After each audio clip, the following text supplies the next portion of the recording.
Hey guys, this is foreign policy of Pakistan from 1991 to 2001. This was a peculiar period in foreign policy of Pakistan because internationally as well, the foreign politics or the international politics was changed just after 1990, after the end of Afghan War, Suez Afghan War.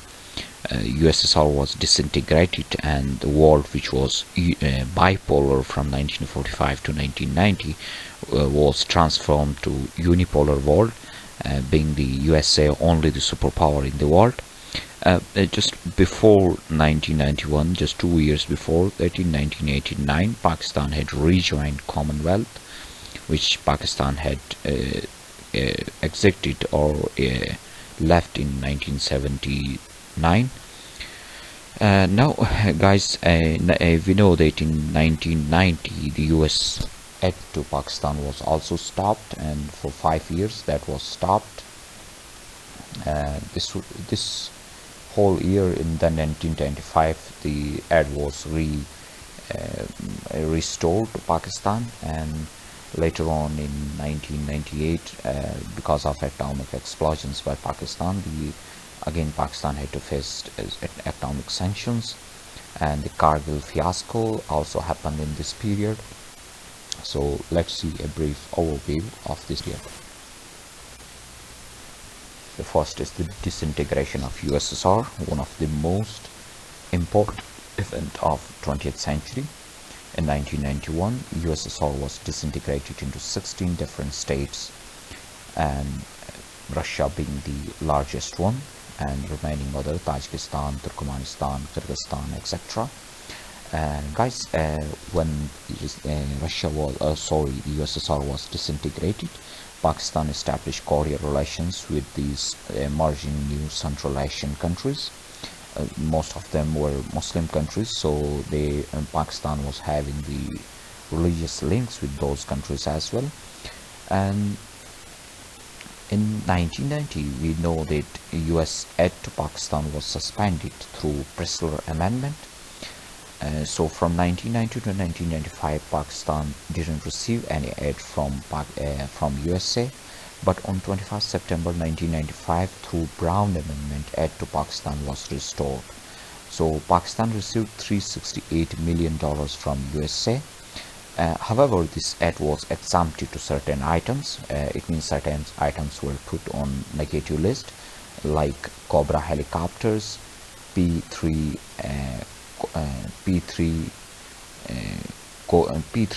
Orion aircrafts, Harpoon missiles, AIM-9L Sidewinder missiles, and the spare parts of JAB's F-16. So these items were put on negative list, that the aid was not given on these items. On the remaining items, Pakistan received aid that was almost $368 million. Next is that's the Brown Amendment that we discussed just now, and next is the Pakistan nuclear test, 28th and 30th May 1998. Actually, on 11th and 13th May 1998, India had exploded 5 nuclear tests in Rajasthan district of India. This had created an imbalance in Asia, that the power imbalance in Asia. Being India a nuclear power, and Pakistan was not yet a nuclear power, so it was felt necessary that Pakistan should also acquire this technology and show this technology to the world, and that Pakistan should be declared as nuclear power. So the balance will be restored in the country, in the region. Hence, on 28th May 1998, Pakistan exploded 5 nuclear weapons and become a member of nuclear club. This act was jubilant especially for Pakistan and generally for the entire Islamic world. On 30th May, Pakistan exploded another nuclear weapon. So Pakistan exploded total 6 nuclear weapons in 1998. However, the Western countries, especially the USA, condemned this action and terminated aid to Pakistan. They not only terminated the aid to Pakistan but also pressurized certain international organizations to stop finance to Pakistan. For example, they pressurized Asian Development Bank to stop the release of $1.8 billion to Pakistan, and World Bank, which was supposed to provide 500 to $750 million to Pakistan, was also stopped, and IMF was also supposed to give to provide Pakistan $292 million debt. That was also stopped.